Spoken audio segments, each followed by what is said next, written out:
በውቄ እኮ ታሰረ ብትሉት አልገረመኝም። በመጨረሻ ላይ እኮ ትንሽ አንቀሽቅሾት ነበር። የአበሻ ሴቶች እኛን ወንዶችን በብዙ ነገር ይበልጡናል።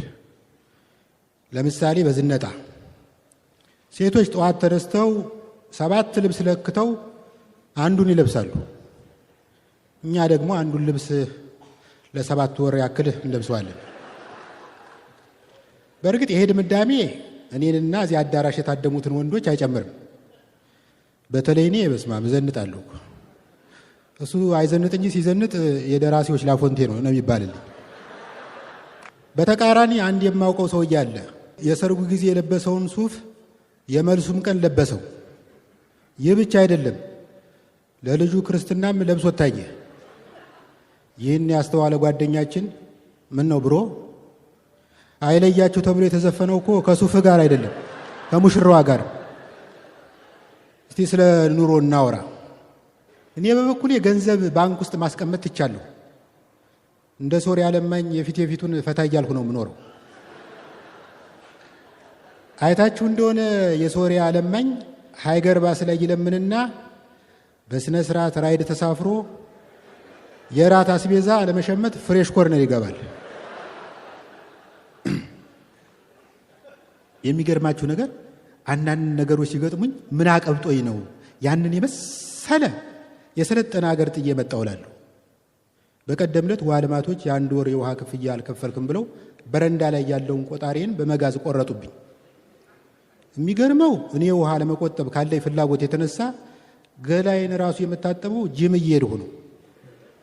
በወር የምከፍለው ከ150 ብር የማይበልጥ ቢሆንም ቆጣሪውን መልሶ ለማስቀጠል 2000 ብር ቅጣት መክፈል አለብኝ። በአጭሩ የውሃ ልማት ሰዎች ለህዝቡ ውሃ ከመሸጥ ቅጣት መሸጥ የበለጠ ያዋጣቸዋል። የሚገርመው ነገር ቆጣሪውን በሚቆርጡበት ሰዓት እኔ ቤት ተቀምጬ የነበረ ቢሆንም አልሰማው። ሲመስለኝ ሲቆርጡት ደርሼ እንዳላስጥላቸው ቀስ ብለው ኮቴያቸው እንዳይሰማ ጫማቸውን አውልቀው በመጋዙ ላይ ድምፅ ማፈኛ ገጥመው ነው የቆረጡት። በጣም ተናደዱ። እልያዝ የቀረ ይቀራል እንጂ 2000 ብር ከፍዬማ አላስቀጥልም አለው።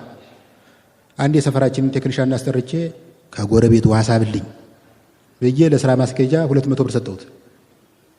ከጥቂት ሰዓታት በኋላ ስመለስ የቤቴ ጠረን በስማ ምን ልበላችሁ፣ የሆነ በድሮን የተመታ የሰገራ መምጠጫ ቦቴ መኪና። ቴክኒሻኑ ምን ጉድ ነው ስለው ይቅርታ ከጎረቤት ውሃ ስብልሃለሁ ብዬ በስህተት ሽንት ቤቱን ሳብኩት።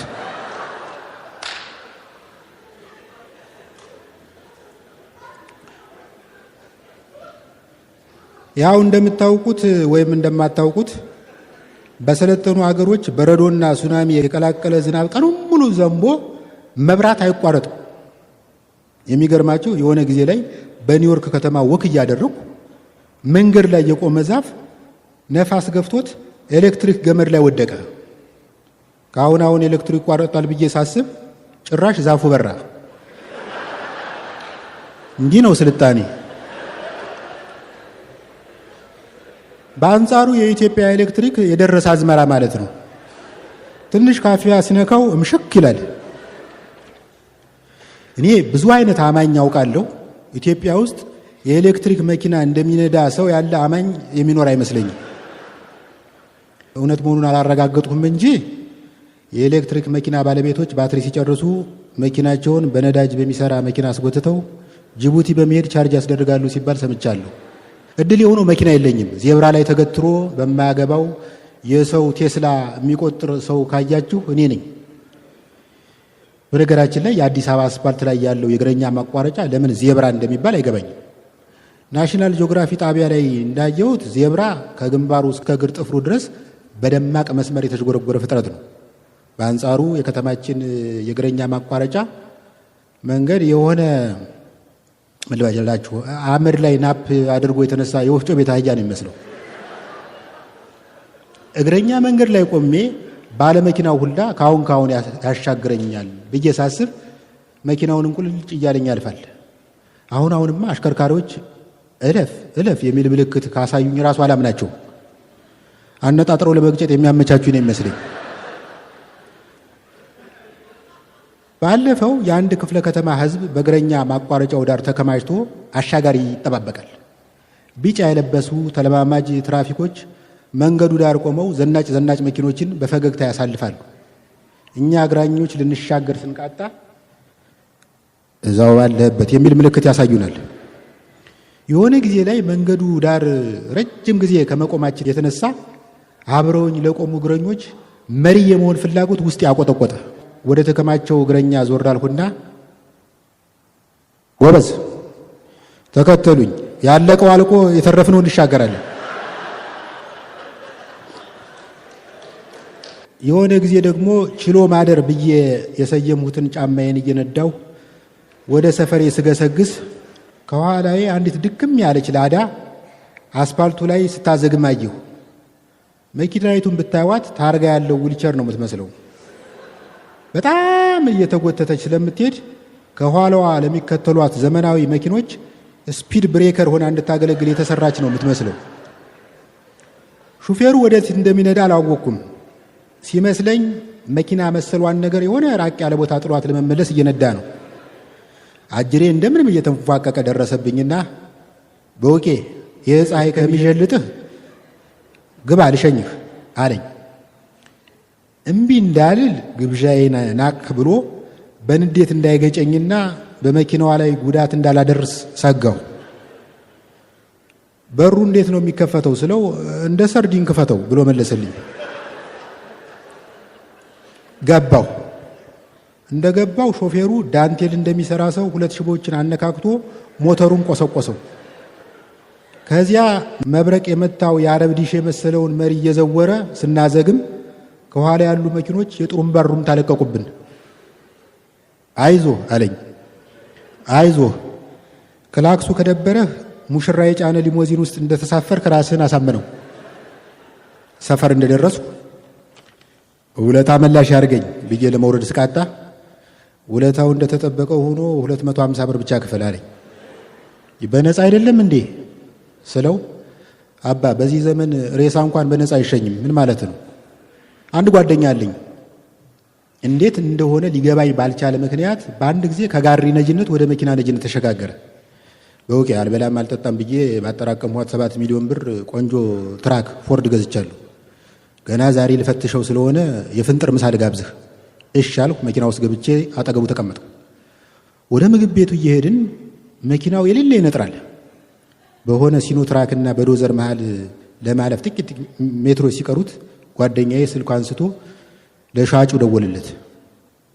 ሄሎ፣ እኔ የምልህ የእጁ ፍሬን የት ጋር ነው ያለው? የተጠቆመውን ፍለጋ ሲዳብስ ካላስቸገርሁህ በየቤታችን ብንበላ ምን ይመስላል? በነገራችን ላይ በከተማችን ውስጥ ጀግና እያነሰ አጭበርባሪና ሌባ እየበረከተ ነው። ጀግና እንዲኖር ጀግና የሚፈጥር ማህበራዊ ሁኔታ ሊኖር ይገባል ብዬ አምናለሁ።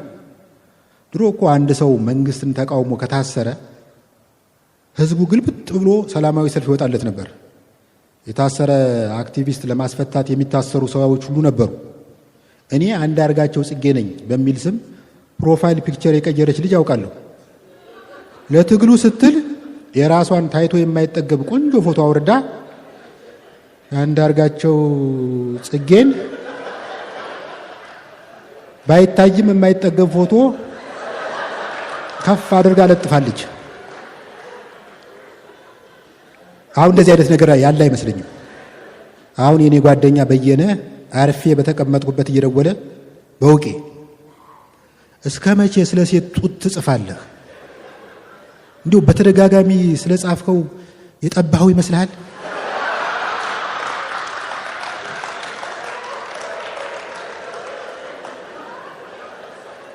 መቼ ነው ለነ አጅሬ የብዕርህን ጉልበት የምታሳያቸው?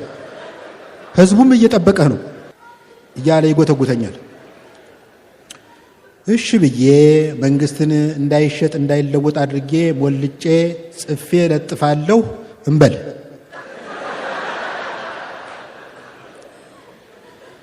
በማግስቱ እና አጅሬ ከቀበና ብድግ አድርገው አዋሽ 40 ይመድቡኛል።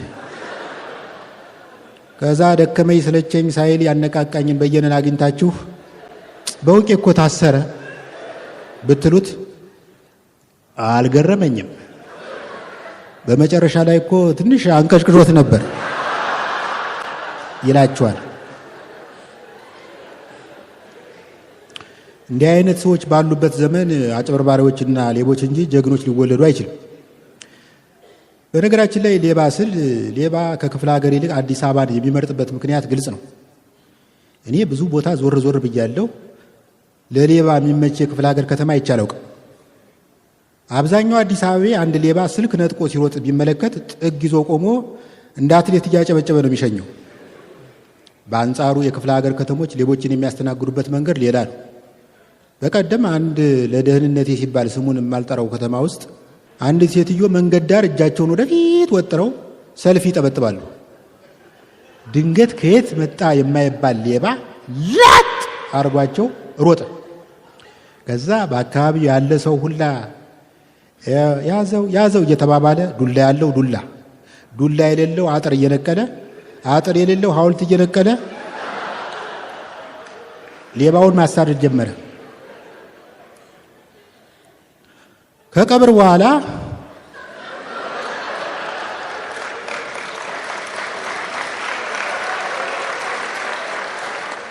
በኋላ ሴትዮዋን አግኝቼ ማዘር ሌባው ምን አይነት ሞባይል ነው የነጠቆት ስላቸው፣ ሞባይል አይደለም አነስ ያለች የፊት መስታወት ናት። ባለፈው ደግሞ አንድ ዲያስፖራ ጓደኛዬ አገር ሰላም ነው ብሎ ከውራይል ወደ መገናኛ የሚሄድ የሞላ ሚኒባስ ተሳፈረ። ወያላው ከጋቢናው ጀርባ ያለች ሙዳየ ምጽዋት ሳጥን ላይ ያስቀመጠው። ዲያስፖራው ቀና ብሎ ወደ ተሳፋሪዎች ሾፍ ሲያደርግ ከወደ አገጫቸው አካባቢ ተመሳሰሉበት። የአንድ እናት ልጆች ተደራጅተው አንድ ሚኒባስ ተከራይተው እንዳፈኑት ለመገንዘብ ጊዜ አልፈጀበትም። ሚኒባሱ በመገናኛ በኩል ሲያልፍ ጓደኛዬ እንደምንም ፊቱን በመስኮት አውጥቶ እርዱኝ ብሎ ጮኸ። መንገዱ ዳር የቆሙ ሽማግሌ ሰርታ አትበላም ጅግር አለ።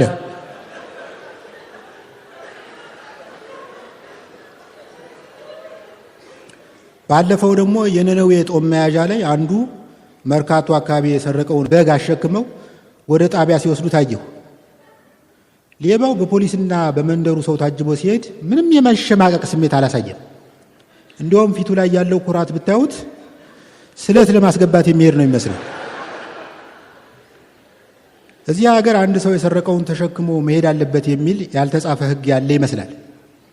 ልጁ ምናልባት ከተያዝኩ ብሎ ነው መሰል ለአያያዝ የማያስቸግር አነስ ያለ ከሰውነቱ ቆለጡ የሚበልጥ ጠቦት በግ ነው የሰረቀው።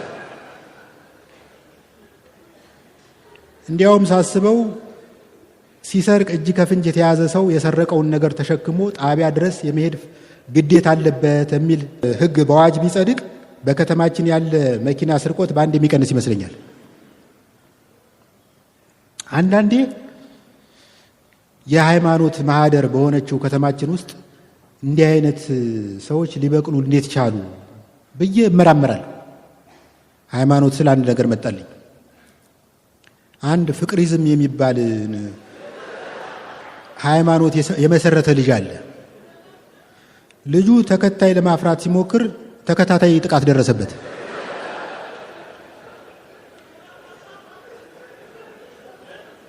እኔ ለልጁ ማስተላለፍ የምሞክረው ነገር ቢኖር ይሄን ነው። ወንድሜ፣ እዚህ ሀገር አዲስ ሃይማኖት መመስረት ቀርቶ አዲስ ፓርቲ እንኳን መመስረት ከባድ ነው። ዝም ብለህ ተመስርቶ ባለቀ ሃይማኖት ውስጥ ገብተህ ድርሻህን ብታነሳ ይሻላል።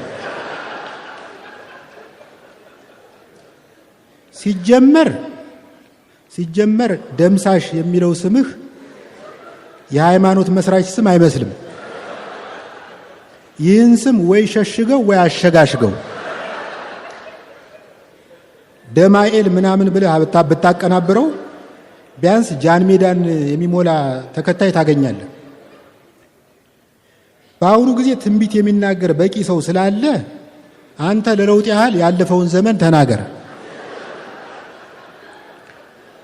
በዘይት መጸለይ የተበላበት ስለሆነ አንተ በዋዜ በዳጣ ምናምን ሞክር።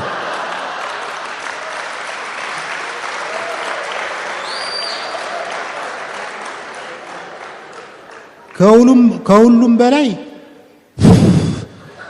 የሚለው ምልክትን ቀይረው። ይህ ምልክት ከፍቅር ጋር አይሄድም። ሽጉጥ ተኩስ አፈሙዝ የምታበርድ ነው የሚመስለው። ከሃይማኖት ጨዋታ ሳንወጣ አሁን ስፈራው በከተማ ውስጥ በጣም የታወቁ ጋኔን የሚያስወጡ ሰው እያሉ አንድ ቀን የሆነ ዲፕሬሽን የሚያሰቃየው ወጣት በቤተሰቡ አማካኝነት መጣላቸው። ገና ወደ መድረክ ሲወጣ አባ ውጣ አሉና በመዳፋቸው ግንባሩን ጠረመሱት። አባ ድሮ ወታደር ስለነበሩ የመዳፋቸው ጥንካሬ የአድማ በታይ ዱላ ያስንቃል።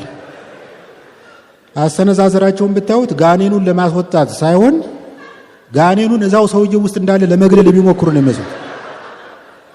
ወጣቱ በመጀመሪያ በትህትና ዱላቸውን ሲቀበል ቆየ። ከጥቂት ጊዜ በኋላ ግን አላስቻለውም፣ መመከት ጀመረ።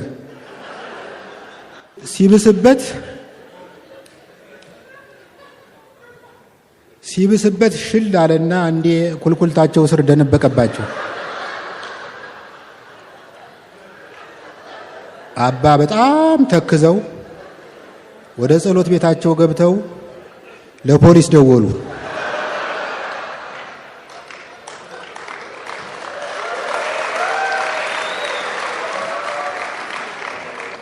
ፖሊሱ ምን ገጠመዎት አባ ይላቸዋል። ላስወጣለት ስሞክር አስገባልኝ።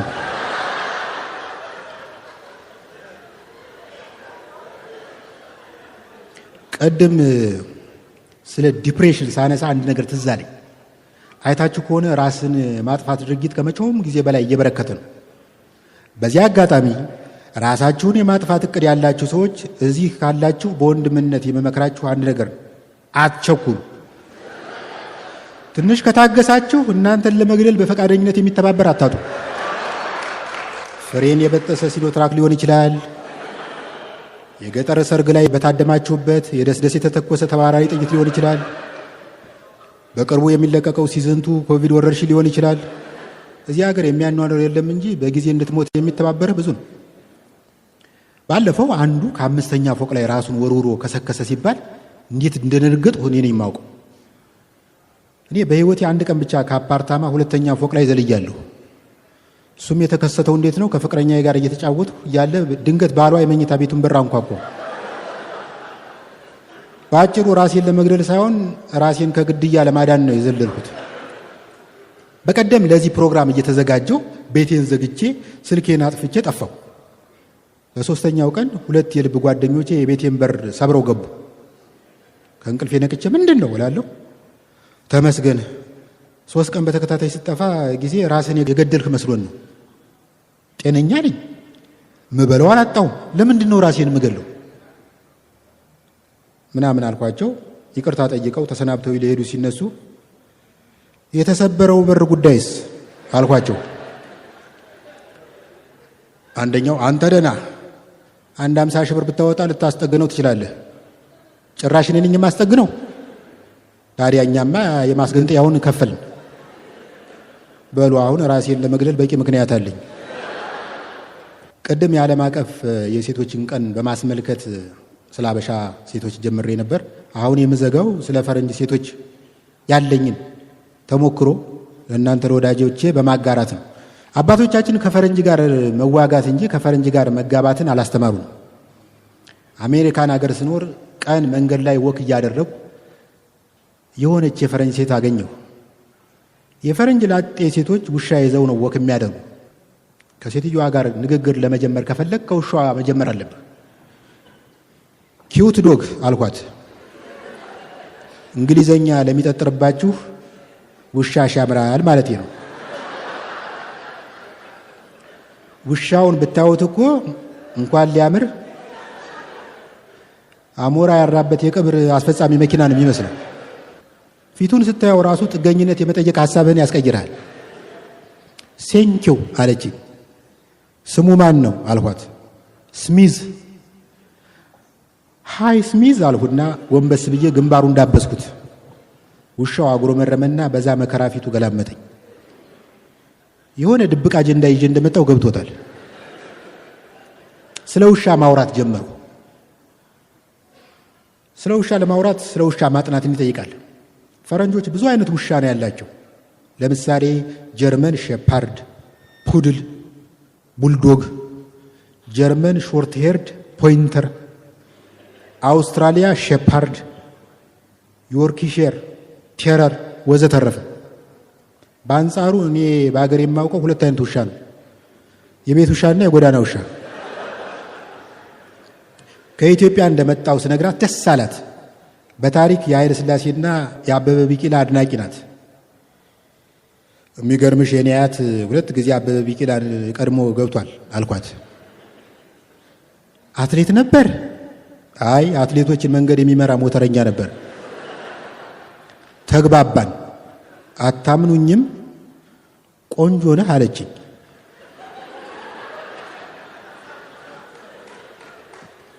ቆንጆ ነህ ግን ጢምህን አታሳድገው። አጭር ሰው ጺሙን ሲያሳድግ የዕቃ ማጠቢያ ቡርሽ ነው የሚመስለው አለችኝ። አንድ ቀን ቤቷ ወሰደችኝ። ተሳሳምን፣ ከንፈሯን ሳምሁ። ከዛ አንገቷን ወረድ ብዬ ይሄ ቴዲ አፍሮ የፈረመበትን ቦታ ሳምሁ። ማለቴ ፈረመበት የተባለውን ቦታ ሳምሁ። ሆዷን አሳመችኝ። ከዛ ማጅራቴን ይዛ ወደ ታች ልትደፍቀኝ ስትል ይቅርታ በሰው ሀገር እንዳልሞትብሽ አስም አለብኝ። ደህና መተን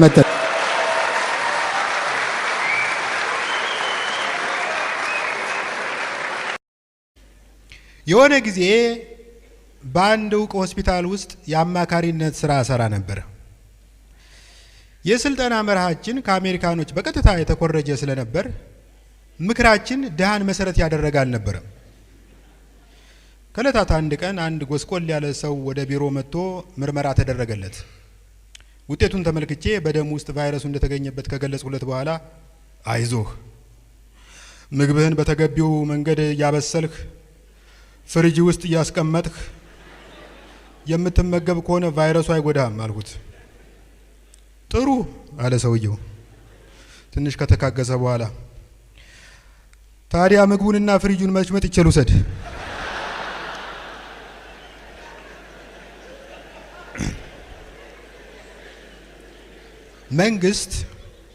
መንግስት ከመጸዳጃ መልስ ምግብ ከማዘጋጀቱ በፊት እጅዎን በሳሙናና በውሃ በመታጠብ አተትን ይከላከሉ የሚለው ምክር በስልኬ በለቀቀብኝ ቁጥር ትዝ የሚለኝ ያጎስቋላ ሰውዬ ነው። የቀድሞ ጠቅላይ ሚኒስትር አቶ ተመለስ ዜናዊ እንዳሉት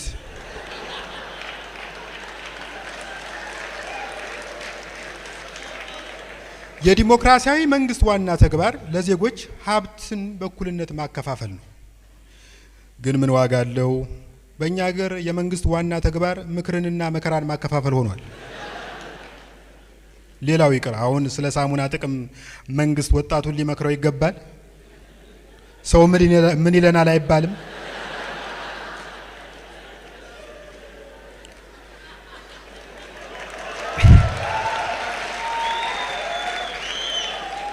ብታምኑም ባታምኑም ወጣቱ ትውልድ ሳሙና ካተት ብቻ ሳይሆን ከባላዘር በሽታና ካልተፈለገ እርግዝና እንደሚጠብቀው ጠንቅቆ ያውቃል።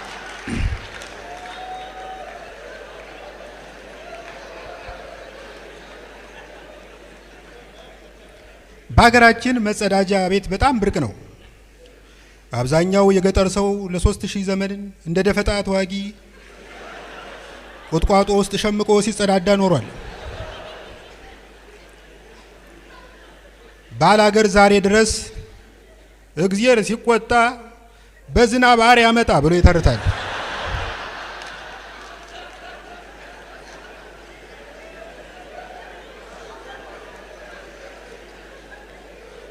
ከተሜው በጠራራ ፀሐይ በአደባባይ ከጎረቤቱ ጋር ጎን ለጎን ቆሞ ሲሸና በመኖሩ የተጠቃው በጉንፋን ብቻ አልነበረም።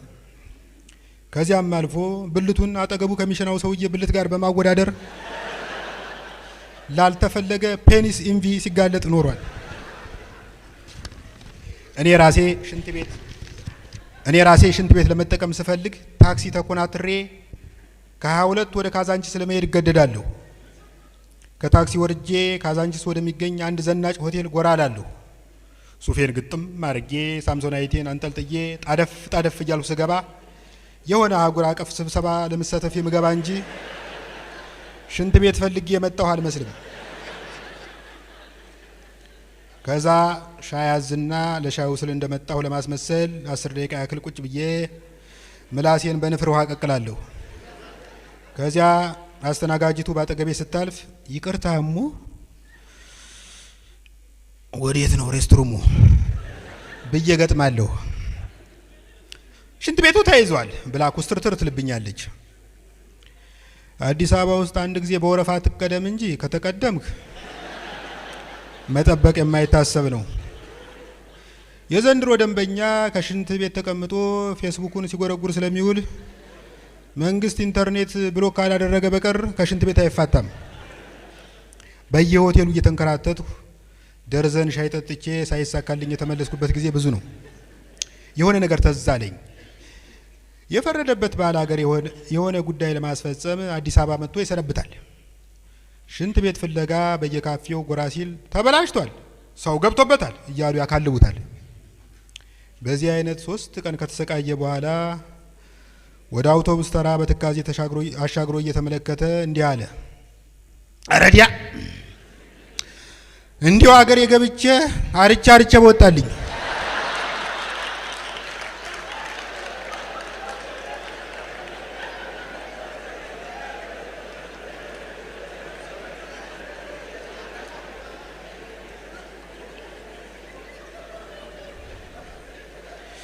የወረፋ ነገር ከተነሳ ትናንት ለሆነ ጉዳይ ካዛንቺስ አካባቢ ተሰልፌ ነበር። ወረፋው በጣም ረጅም ከመሆኑ የተነሳ ፊት ከቆመው ሰውዬ ጋር መገናኘት የሚቻለው በስልክና በኢሜል ነው። ሰው ደግሞ ወረፋ የመጠበቅ ትዕግስቱም ሆነ ጨዋነቱ ጥሎት ጠፍቷል። አንዱ ኩላሊት አለብኝ ሲል አሳለፍ ነው። ሌላው ሪህ አለብኝ ብሎ አልፎን ሄደ። ጤነኛ ሆኖ የመኖርን ጉዳት ለመጀመሪያ ጊዜ የተረዳሁት ያኔ ነው።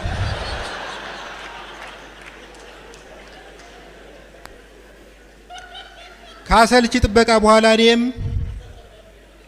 ጎበዝ ትንሽ ራሴን ስላመመኝ ታስቀድሙኝ ብል ከፊቴ የቆመው ተሰላፊ በራስ ቆመህ ነው እንዴ ወረፋ የምትጠብቀው ብሎ ገገመ።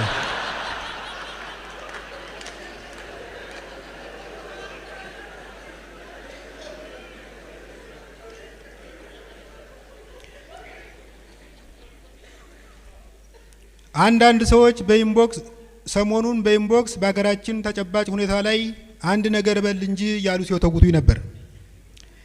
ለጊዜው አንድ ነገር ብዬ አንድ ነገር ለመሆን ስላልፈለኩ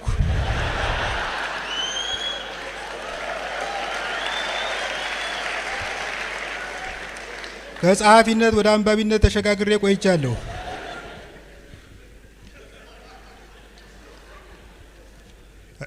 አሁን ግን በዛ የምሰማውና የማየው ሁሉ ኢትዮጵያ ከየት ወዴት እያሰኘኝ ነው። ሞአ አንበሳ፣ ዘመነ ግደ ጉዲሳ ከአባታቸው ከራስ መኮንን የወረሱትን የኢዮቤልዩ ቤተ መንግስት ወደ ዩኒቨርሲቲ ቀይረውት እንደነበር በታሪክ ሰፍሯል። ይህ ከሆነ ከ40 ምናምን ዓመት በኋላ ጌቶች፣ በነገራችን ላይ ይሄ ከለውጡ በፊት ነው የተጻፈ። ይህ ከሆነ ከ40 ምናምን ዓመት በኋላ ጌቶች በደብረ ማርቆስ የሚገኘው የንጉሥ ተክለ ሃይማኖት ትምህርት ቤትን ወደ እስር ቤት ቀይረውታል። ጎበዝ እየተስተዋለ በአርሶ አደሩ ድጋፍ ቆሜያለሁ እያለ በአርሶ አደሩ ድጋፍ የሚቆም መንግስት መውደቁ አይቀርም። ሳይንሳዊ ሀቅ ነው፣ አልጠራጠርም። እኔም ይችን ተናግሬ 50 ዓመት አልኖርም። ግን ምን አስጨነቀ በውቄ። አዲስ አበባ ውስጥ መኖር የወሰንህ ቀን ያኔ ከህይወት ጎድልሃል። ልማታዊ መንግስት ባይገልህ ልማት ራሱ ይገልሃል። ባለፈው እዚህ 22 ማዞሪያ አንዱ የተረፈው አስፓልት ዳር ፎቅ ይሰራል። ቡልኬትና መስታወት ያስቆልላል ቢባል ይሻላል። ግንበኞቹና ናጢዎች በቀን 5 መንገደኛ ለመግደል ቆርጠው ከቤታቸው ወጡ ነው የሚመስለው። እኔ ስለ ኑሮና ብልሃቱ እያሰብኩ ወክ ሳደርግ ግብዳ ቡልኬት ለጥቂት ስቶኝ ወደቀ። ቡልኬቱን አተኩሬ ሳየው ራሱን የቻለ ግልገል ህንጻ ነው። የወንቃው ጊዮርጊስ ስላተረፈኝ ላመሰግን፣ እግረ መንገዴንም አናጢውን ልሳደብ ሳንጋጥጥ የሲሚንቶ ሊጥ የያዘ ባሊ ቁልቁል ወደ አናቴ ሲመጣ አስተዋልኩት። ኧረ ምን ጉድ ነው እያልኩ እያፈገፈኩ ስሮጥ ባቡር ለትንሽ ስቶኝ አለፈ። ባለፈው አንዱ እንዲህ ባቡሩ ለትንሽ ስቶት ፖሊሶች ያዙትና ስትክለፈለፍ ለአደጋ ተጋልጠ ነበር እያሉ በቆመጥ ወቁት። ሰውየው ከሩምታው ድብደባ ለጥቂት ተርፎ በቃሬዛ ሸክም ወደ አምቡላንስ ሲገባ እንዲህ ሲል ተደምጧል። ባቡሩ እየተመላለሰ ቢገጨኝ እንኳን እንዲህ አልጎዳም።